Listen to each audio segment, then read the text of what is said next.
Well, good morning, and thank you for joining us this morning, ladies and gentlemen. My name is Art Sinkler, and welcome to Manulife's Business Success Series webinar on lessons learned by charitable foundations. Again, my name is Art Sinkler, and I am Vice President at the Greater Kitchener-Waterloo Chamber of Commerce. Before we get started, I would like to take a moment to acknowledge that we live and work on the traditional territory of the neutral, Anishinaabe, and Haudenosaunee peoples, as we seek a renewed relationship based on the foundation of mutual understanding and respect. Today's session would not be possible without the continued support of our sponsors. Special thank you to our title sponsor for the Business Success Series, Manulife. Our platinum sponsor for the series, the Immigration Partnership of Waterloo Region, and this month's presenting sponsor, TD Bank Group. These organizations are committed to supporting our local economy and providing businesses with the resources and tools they need. I would now like to welcome Bianca Moldovan, Corporate Social Responsibility Manager with Manulife, to say a few words. Bianca. Thank you, Art. Can everyone hear me okay? Perfect. On behalf of Manulife, thank you for joining us today. We are very excited to sponsor the Business Success Series in partnership with the Chamber. Today's topic is a timely one, as we saw our communities need strong charitable partners more than ever and continue to see the impacts of the pandemic and need for support throughout our community. I am proud to say that Manulife focused on doing the right thing together during this time, showing gratitude and support towards organizations helping to provide support systems for overall health and wellness and well-being, with contributions of more than 1.1 million within Canada and 15 million globally to critical areas including food security for the most vulnerable in our communities by partnering with food banks and local distribution organizations, supporting the health and well-being of healthcare workers, enabling mental health support through digital platforms, offering financial relief to customers experiencing hardships, and facilitating matching donation programs and virtual volunteer programs. Speaking of matching donations, as many of you may know, Manulife and St. Mary's have been longstanding partners. Traditionally through Red Day, Manulife offers a match to help raise money for women's heart health. Obviously, during this time, we quickly shifted with the help from our friends at St. Mary's to set up a COVID-19 donation match program to help purchase critical equipment and supplies needed to protect our healthcare workers and provide life-saving care for those in need. Thank you to the KW community for making this initiative such a success with over $695,000 raised. In addition to St. Mary's, we also supply matching programs with organizations like Global Medic and Community Food Centers Canada, focusing on safe and equal access to food. Needless to say, it's only with the extreme dedication, passion, and community of our frontline and essential workers and foundations like the ones you'll hear from today that we can strive forward and make a difference in our communities. We are very grateful for those standing up and fighting for us in our communities during this challenging time, and for the flexibility of foundations and organizations like the ones from today's chat that are able to move quickly and operate despite unprecedented times. I'm looking forward to learning more from today's session, and with that, over to you, Art. Thank you, Bianca, and we are thrilled to have Manulife on board with this series as we work to support local businesses during these challenging times. Just before the session starts, I'd like to go over a few quick reminders. Please ensure to all of our viewers that your microphones are muted throughout the presentation so we can reduce any background noise. If you have any questions that come up throughout the session, you can type them into the question box in your control panel at any time. If there are any tech-related questions, a representative of our team will get back to you ASAP.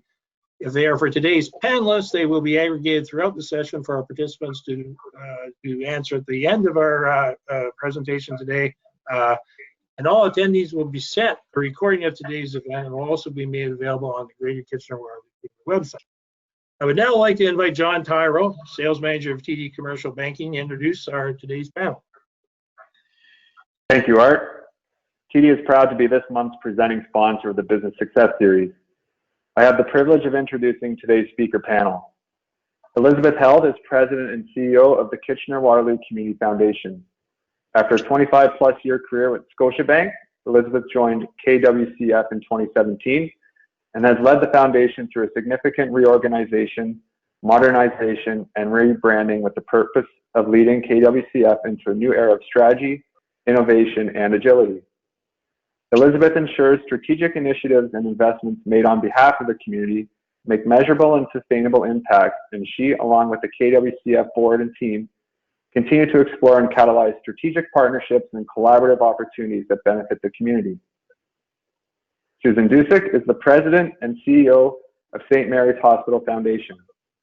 Following a successful 20-year career in business development and marketing in the private sector, Susan joined the foundation team in 2005 as Director of Leadership Gifts.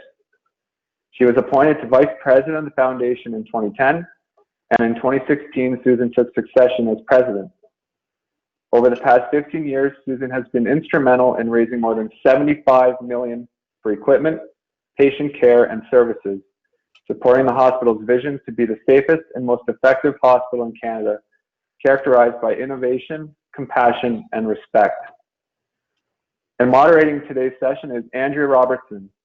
As one of the Canadian banking industry's only dedicated subject matter expert on the charitable sector, Andrea Robertson helps hundreds of nonprofit organizations across Canada to develop prudent investment policies, address governance and financial considerations, set investment and reserve policies, and align their investments with their mission. She is a leader in driving the development of a strong, responsible investing strategy at TD Wealth and provides advice to organizations and individuals on aligning their missions and values with their investments. Please join me in welcoming Elizabeth, Susan, and Andrea.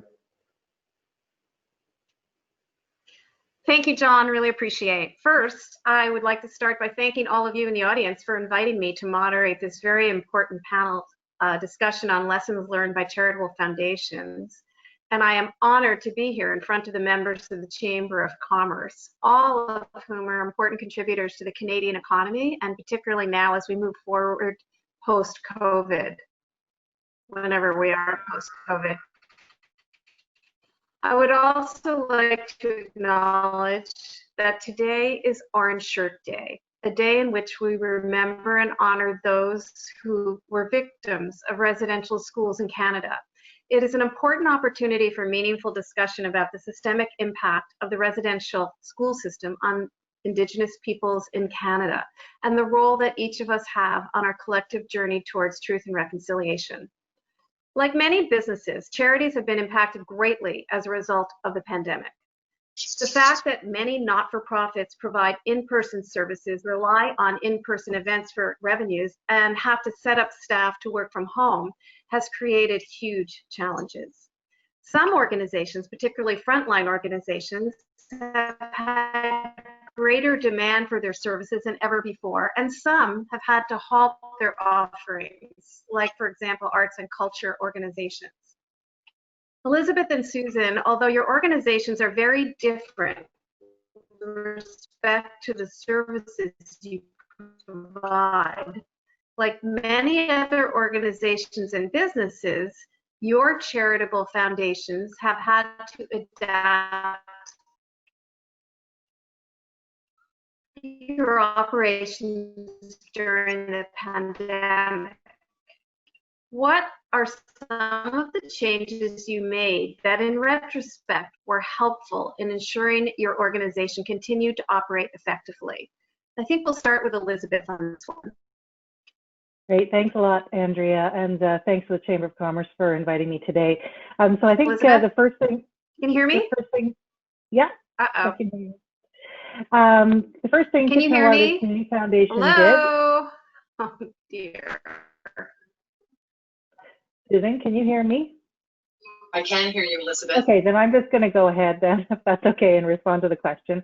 So I think first the stakeholders that we looked at who the stakeholders were and how could we support them. So first, of course, like many of you, I'm sure, we looked to the staff and tried to figure out how can we support our team. As soon as everyone began working from home right away after the pandemic, we implemented twice weekly meetings via Zoom. We have a fairly small collaborative team who's used to being able to interact with each other on a daily basis. Hear me? And so to be able to, we knew it would be a big change for them to have to be working at home, and we were really concerned about mental health. And we devoted one of our meetings each week really just for people to share about how are they feeling, and really just allowing that hour for everyone to have time to really share. Of course, we introduced themes like crazy hair days and that kind of thing, just to keep some levity as well. Then, of course, the board. We introduced bi-weekly board update meetings. So I'm sure many of you are used to having board maybe 6-10 times a year, but we introduced these board update meetings every 2 weeks. We thought it was really important to seek their expertise, keep the board informed and engaged in a very rapidly moving situation and changing environment. And there was a key governance piece to ensure that we could pivot quickly and really flag and deal with any budgetary or financial concerns. And then, of course, there were our grantees and the charities that we support. We knew a lot of the charities would be struggling in many different ways, not the least of which financially.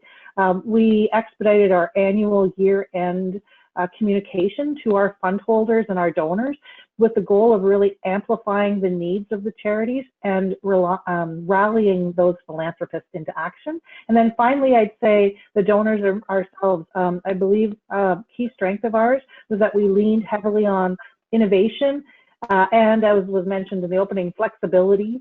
This really helped us facilitate 2 unique funds that raised tens of thousands of dollars very quickly. That was the This Too Shall Pass fund that Communitech launched with us, and the Farwell for Hire campaign with Mike Farwell, pivoting to using some of those funds raised for COVID type concerns. So together, the money and, as importantly, really the awareness that these 2 campaigns helped to raise supported thousands of Waterloo residents, Waterloo Region residents who were struggling with mental health, homelessness, and other crisis situations that were really being exacerbated by COVID-19.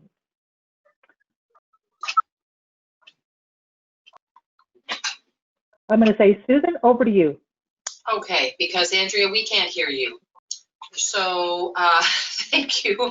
Thank you to the Chamber for hosting. Thank you to TD. And thank you, Elizabeth. That's a really good. Okay.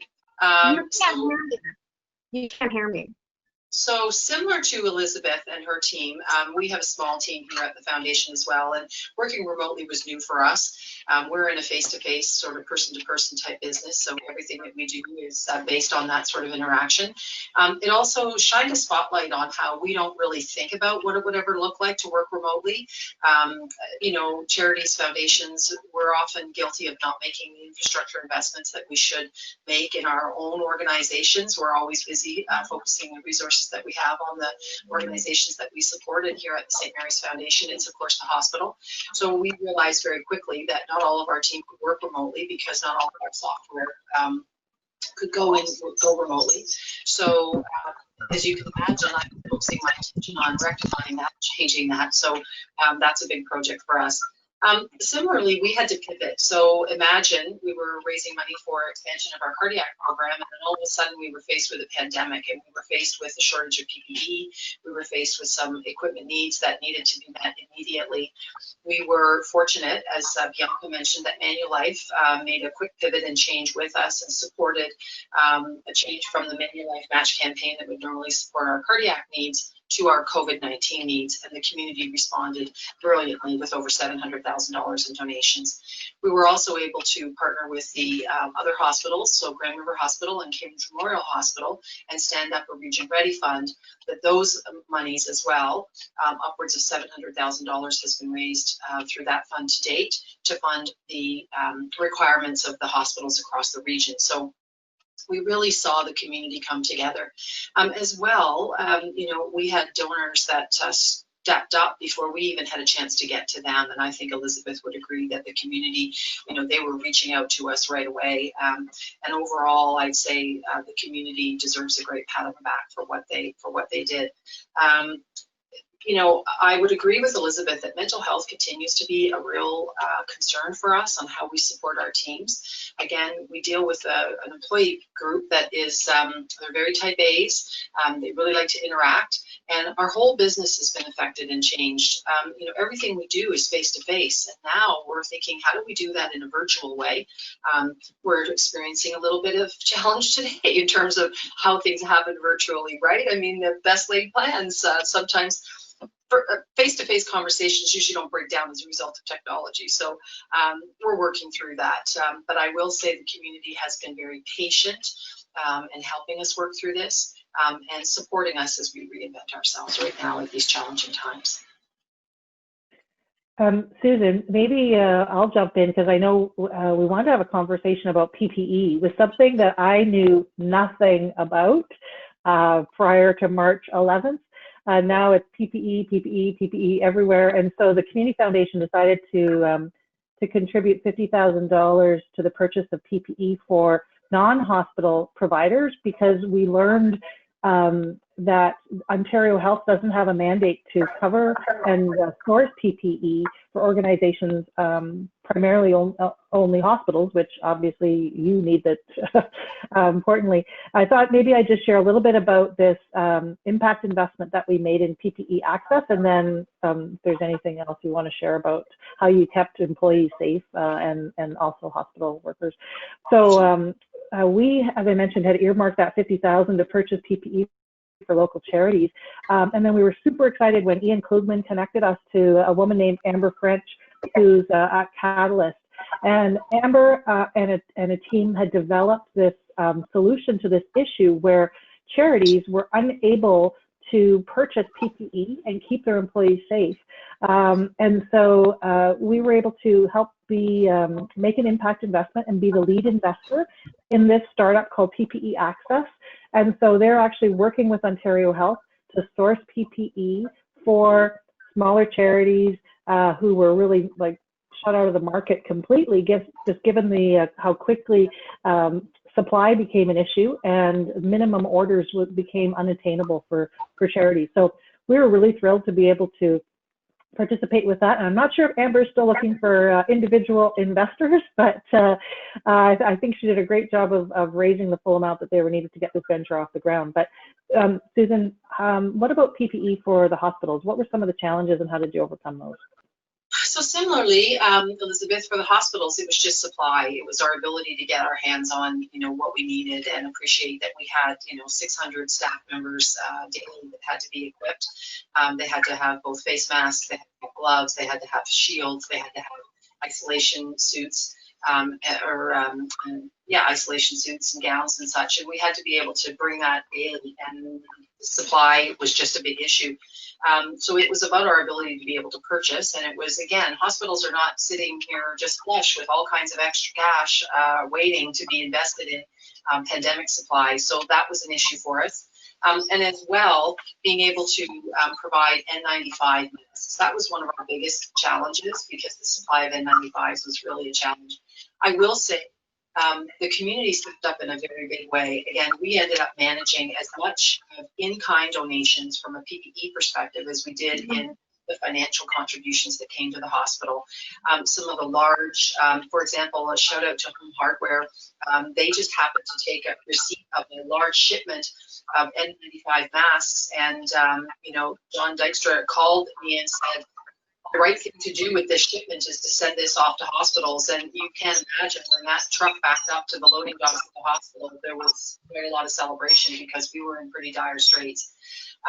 So again, I think the community really stepped up, and then we were able to, then once some supply became available, we were able to purchase it as a result of the community's generosity. So, and I think— Can you hear me now? Are you able to hear me now? Yeah. Yes? Okay, so not to interrupt you, but now that we're in the second wave, is there, do you have adequate supplies? And do you feel like, you've got a supply chain organized to be able to keep your employees safe, or where are you in that regard? So perhaps I'll start. So through some directives that came down from the ministry, hospitals have been mandated to actually make certain that we have both 10% of our bed capacity available at any time for COVID-19 as well. We have to have full supply of PPE to keep all of our employees and all of the visitors to the hospital as well. So not only do we keep staff safe, but we also have to keep patients safe. Right. And so we do feel very confident regionally. We feel very prepared for the second wave. I also feel that we have a firm grip on supply chains now. And I would love to tell you that we've got a crystal ball and we know exactly what's going to be expected of us, but we don't. But again, I feel very confident. I know that our procurement people feel very good about things. And I know that we can count on the community in the event that we have to reach out to them again. That's great. That's good to know, and I'm sure everybody in the community wants to know that as well. Let's shift for a moment to a conversation about the revenue side of a charitable organization, which is typically derived from some combination of grants, fundraisers, returns from investments, social enterprises. Tell me some of the challenges you are experiencing. Should we start with Susan? Sure. So some of the challenges, as you can imagine, our business is a very face-to-face business. So it's based on, our major sources of revenue are through events. They're through personal solicitation of both corporate and personal leadership investments in the work that we do here. And those have been challenging. We've been very fortunate to reimagine two of our signature events. Our Hike for Heart was successfully done 2 weeks ago on September 13th. Our golf tournament was recently done as well. That required some finessing, some changing, some reimagining, of course. And again, a testament to the teams in our small organizations, both Elizabeth's and our team, and all the charities in our community that are really just reinventing themselves very quickly and pivoting so that our partners, our donors, can have opportunities to interact with us in what is a natural or a normal way for them, but also that we can continue to generate revenue because, it's no secret the contribution that the charity sector makes to every aspect of our community and running our community. So that's been a challenge. And secondarily, how do we engage with traditional partners? Because in a sponsorship perspective, let's say, those partners want to engage with our donors and our partners at an event. We can't give them that opportunity. So sponsors look and say, there's nothing in it for me, right? So they're going to pull back a little bit. And then the markets, right? I mean, we all know the markets are going to affect because we run our organizations with investment income. Our donors make philanthropic decisions based on investment income. And I mean, even this morning's information relative to the markets has got everybody feeling a little unsettled. So, Yeah. Elizabeth, over to you. How have you had to adapt your revenue model, whether it's fundraisers or other activities in the new environment that we're in right now? Very similar. I would echo a lot of what Susan said. I mean, we rely pretty much solely on the market returns. And of course, as everyone knows, the markets have been very volatile over the last 6 months. And so we were also uncertain of donor reactions. And so how, their reactions and their actions, how were they going to step up? And we've been just amazed at the generosity of people, despite, of course, their own volatility in their own portfolios, really stepping up. And then I guess, also like Susan mentioned, finding creative ways to source new donors without that in-person interaction that we're used to. And so, one of the things we're doing has launched these Do More Good dialogues. The next one, in fact, starts at noon today. And so, just trying to find ways to engage with new audiences and bring important topics, convene conversations, and provide leadership in important conversations about COVID, about marginalized communities, about anti-racism, about affordable housing, and just helping to engage other new people into our fold, and not solely to try to captivate them or capture them as community foundation fund holders, but to enable and inspire them to some of the causes and the needs out there in the community. Susan, I just wanted, go ahead. I was going to ask you a question, so go ahead. You have something to say. I was just going to add, I think the other thing that both Elizabeth and I don't want to speak for Elizabeth, but I think that we would both have seen is the community's response and their acknowledgement of what having a ready community has meant to our ability to respond to the recent events.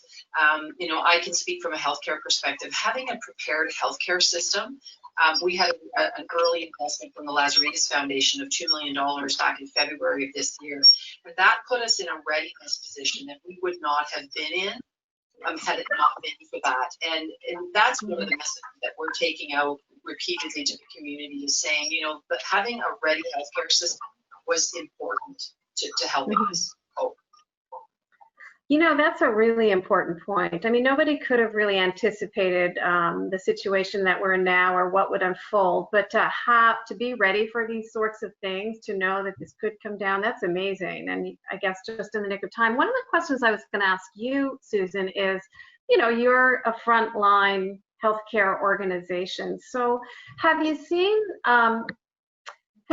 that as a focus of donors' interest? Has that shifted over time to look at other types of things, like, for example, Elizabeth had mentioned mental health concerns, et cetera. So what have you noted? I mean, I imagine at the beginning there's a lot of concern about PPE and ensuring that, there was, safety in terms of your frontline people, but has that shifted? Are donor priorities starting to change into more long-term perspectives? So I think you're right. Initially, it was about safety for frontline staff and safety for patients, and it was making sure that they had access to PPE.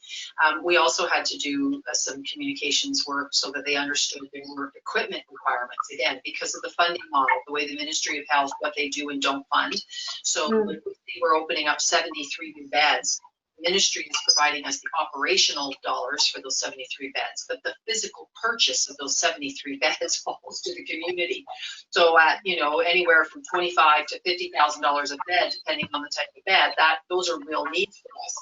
So the community was focused on that, but again, I think because of that readiness conversation and now the reality of the resumption of services. So how are we now starting to recover and clear the backlog of cases that we had, both for diagnostic testing, for surgery, and so on?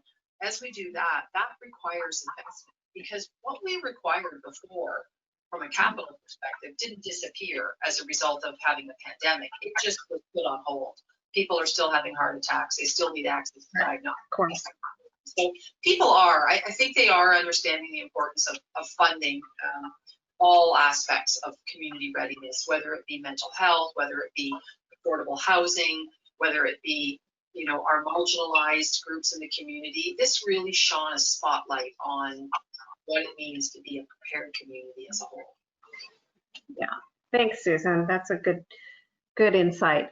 Elizabeth, community foundations serve a unique role across Canada. Let's move to discussing the support the foundation provides in the community. Can you walk us through how you approached that work during this pandemic and what you learned along the way? Did you move beyond granting to other supports?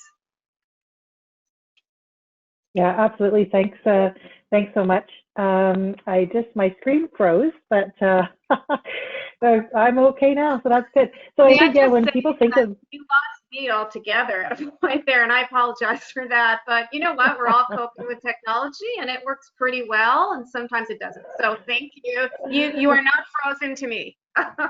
Excellent. That's great. I have to keep doing this to see if I'm moving or not. Right. I mean, when people think of a community foundation, they first think of, granting. However, we do so much more than that. At KWCF, we innovate, we collaborate, we lead, we drive for results, we invest, we convene. And so I think a few of the things we learned was, don't assume. When the pandemic was declared, we sent a brief survey out to our charitable partners to ensure their voices were incorporated into our approach in dealing with and financing some of their needs.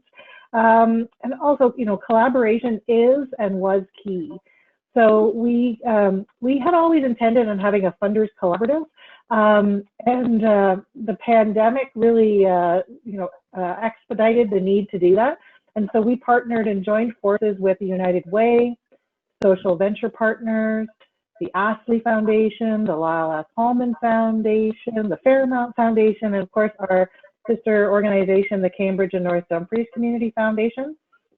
And we're quickly able to, now I'm frozen, but quickly able to respond to the community needs. Okay, good. So I guess the other thing is money is still key.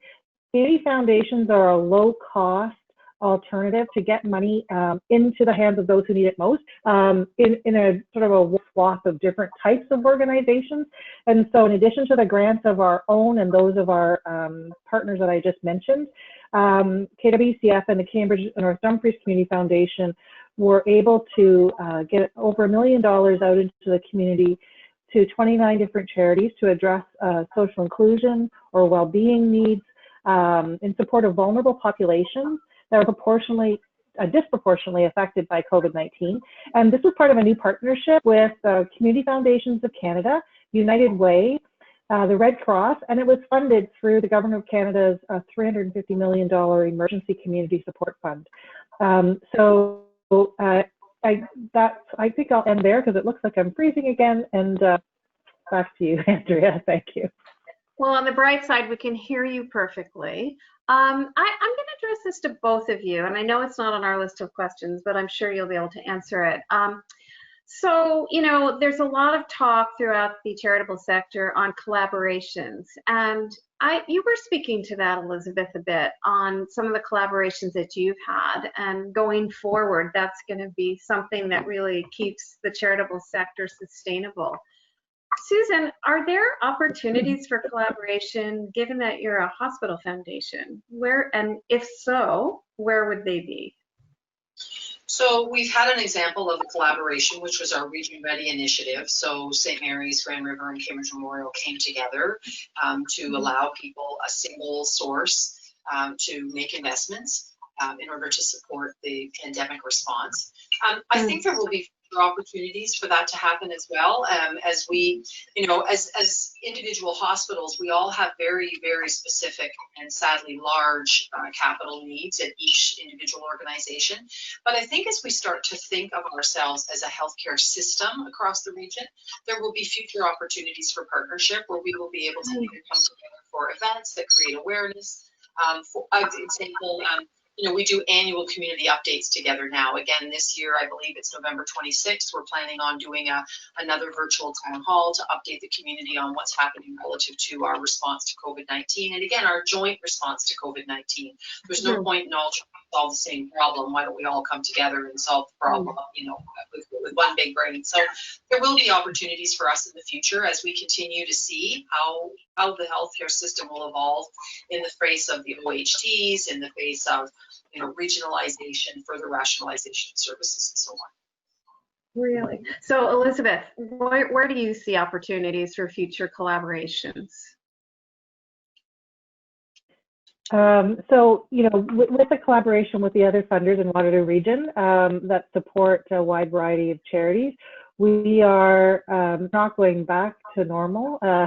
There is no back to normal anyway, you know, sort of post-COVID, but we are committed to staying connected to some of the other funders in the region to ensure that we're not working in silos and that we're getting funds flowing quickly to the organizations that need it most. You know, we collaborate in so many different ways, whether it be around our priorities of affordable housing, children and youth, and social inclusion. We partner with, collaborate with some, I would say, unlikely bedfellows as far as, you know, different types of organizations, Wiser, Leadership Waterloo Region. You know, collaboration is really, it's embedded in our values, and it's something that we will continue to rely on for sure. Yeah, thank you. It is kind of embedded in your business model in a sense. Susan, Andrew, the number of... Sorry, Andrew, I was just going to add, collaboration is in the DNA of Waterloo Region. I think that's who we are here in Waterloo Region. Again, I to the fact that, you know, when this all happened, the tech sector, for example, reached out to the hospitals in an unprecedented way and said, how can we help? What can we do? And those collaborations are continuing today, and we look forward to continued partnership and collaboration. That's great. That's great. So Susan, actually, just to stay with you, the number of COVID cases are rising, and I believe we're officially in our second wave. We're not sure what that means. I'm sure many of you in the audience are wondering about that too. Is this going to mean that you're going to have to close down your businesses if you are direct service or, you know, businesses, etc.? what have you learned over the last 6 months that will help you to prepare, and what may be different that you might do simply because we know more now?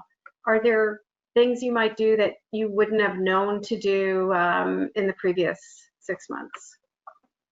And we'll start with you, Susan. Thank you, Andrew. I think what we know now is the how to manage the volume of in-kind donations.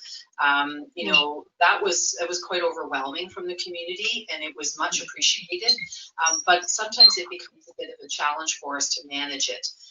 You know, sometimes someone's best intentions become unintended consequences in the hands of someone else. You know, and one of the things, for example, everyone was so generous in wanting to feed the front line at the hospitals. But what it also created for us was a challenge, because it's hard. We're not set up to distribute food from the hospital. And it also encourages gathering. And one of the things, like, nothing says let's get together like food. And we have to discourage gathering within the hospital, because we can't have staff members coming together unmasked and eating. Rules still apply inside the hospital, similarly to what they are in the community. So I think we know a little bit better about how to manage that messaging to the community about how they can support us as if we go into the severity of a real second wave in the same way. I think also from a hospital perspective, we are very prepared. We know so much more about the disease management right now. And we also are making plans not to have to ramp down any services at the hospital in the event that we start to see the number of hospitalized cases increase. So, because that will be very, very important, because again, people don't stop having heart attacks. They don't stop needing the emergency department just because we're in the middle of a pandemic. Yeah, thanks for that answer. I really appreciate that. Elizabeth, I would throw it at you, but you know, we only have a few more minutes. So before, and if you have a burning desire to answer that question, I'm happy to have you do it. Otherwise, I might ask you both. You're in front of the business community in Kitchener-Waterloo now. What would you ask them to do? How can they help you and support your organizations that are doing such critical work in the community? Should we start with you, Elizabeth? Sure, yeah, I'd say three things, I guess. You know, help promote the work of the charities and amplify the voices of those in need. Volunteer. There can still be a multitude of ways that you can help charities, either as an individual or as a business, with in-kind services or other offers of help. And of course, if you're able, donate. You know, we recognize how important it was to say thank you. As Susan well knows and has mentioned, primary healthcare workers are true heroes and deserve to be acknowledged.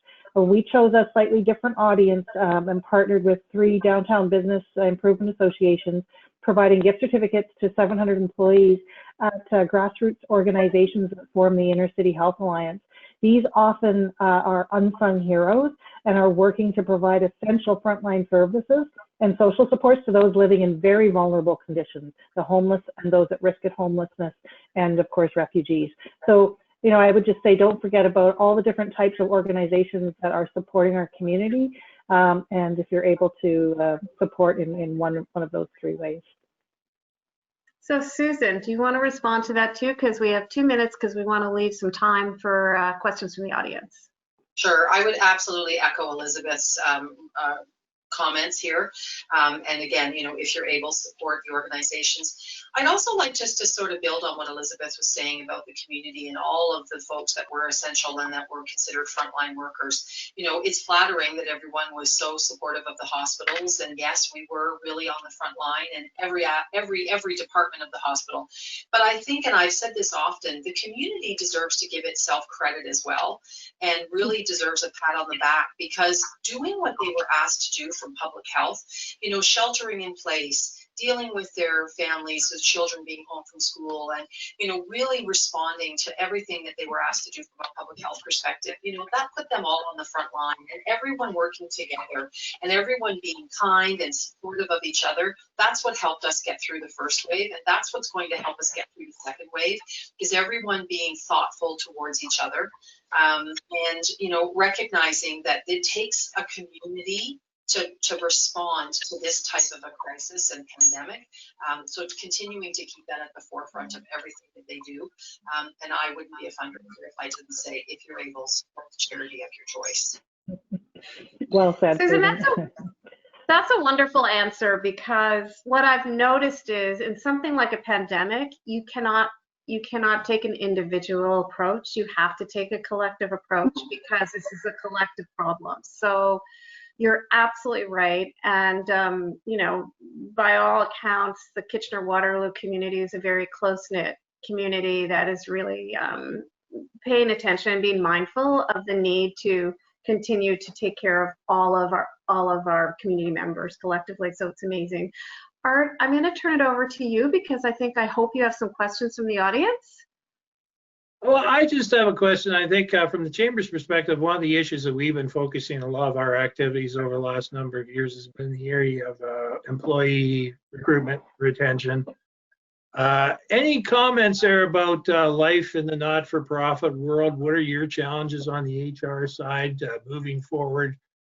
Recruitment, retention. Any comments, Elizabeth and Susan? You know, in terms of, you're both senior managers in the not-for-profit sector, so any perspectives on the area of HR?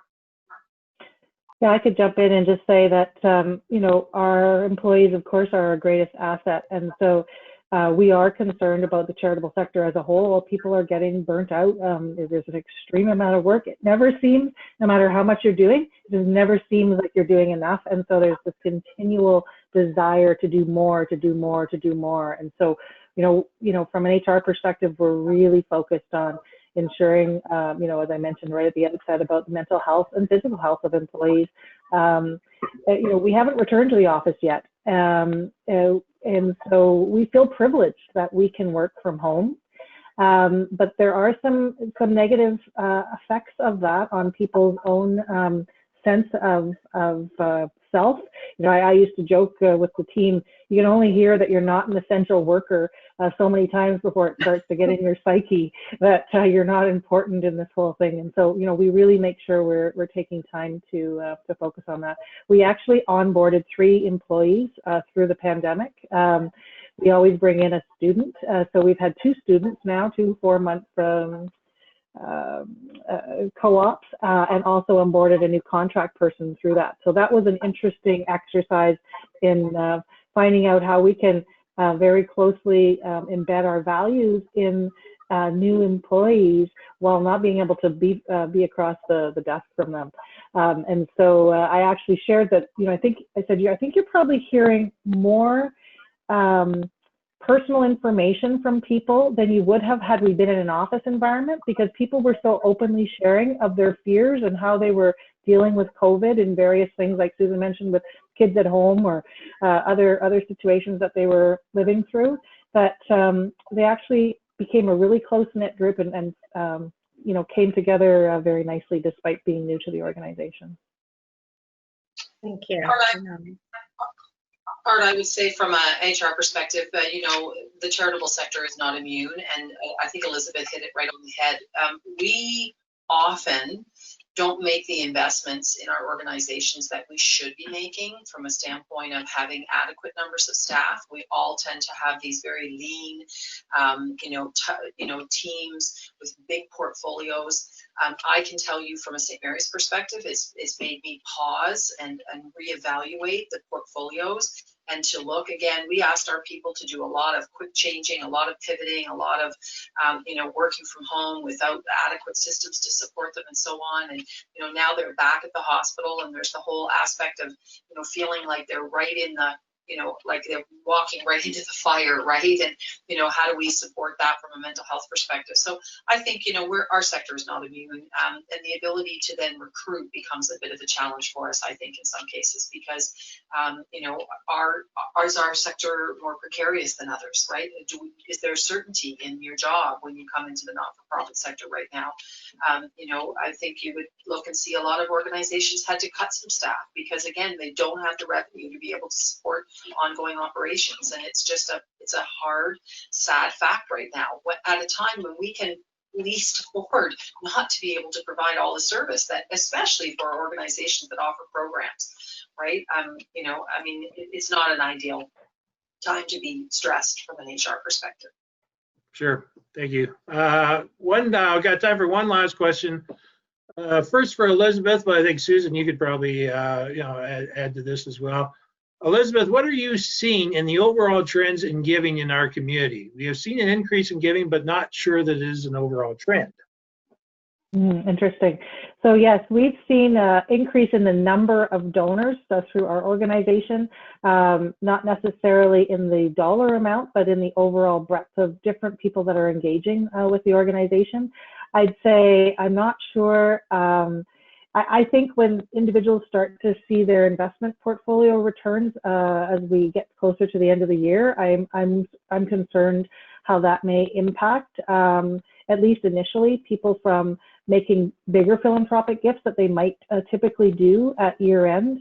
So just like individual charities, certainly the Community Foundation is generally a beneficiary of people who are looking to make that last end of year donation. So I don't know, Susan, do you have anything to add to that? I would say, we're not seeing some of the traditional partnerships that we would see with some of the corporate partners that we would have, because they've been hard hit, understandably. So we're sort of hoping that some of the, non-hard hit corporate partners who we traditionally may not have an opportunity to have a conversation with, they proactively reach out to us. But like Elizabeth, I think it's important that people understand just how important their philanthropy and their contributions to their community and to the charities that they support, how important it is for them to really dig deep and look at being able to do that, because the need has never been greater across our whole entire community.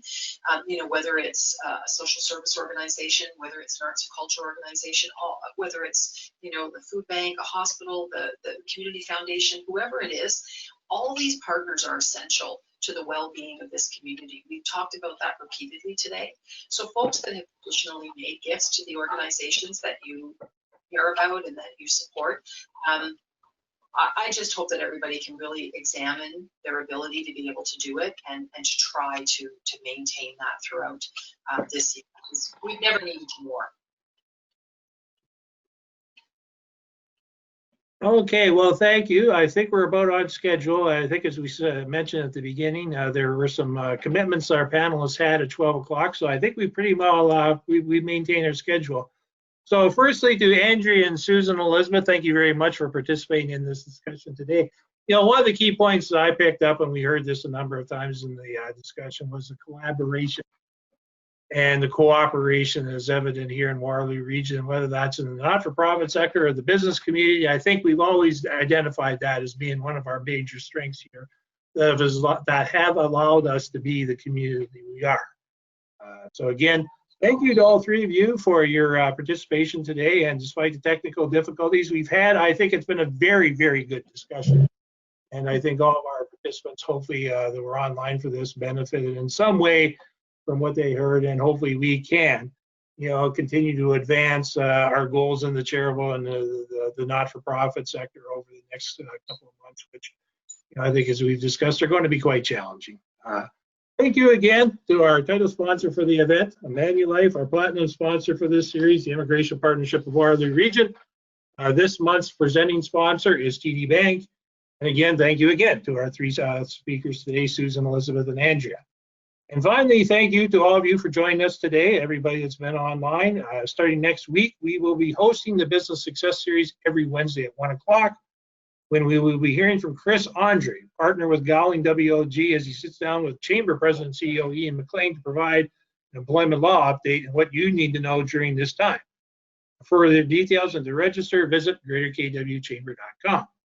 Please share this series with your friends and colleagues. Join us every Wednesday afternoon for the next editions of the Greater Kitchener-Waterloo Chamber of Commerce Business Success Series.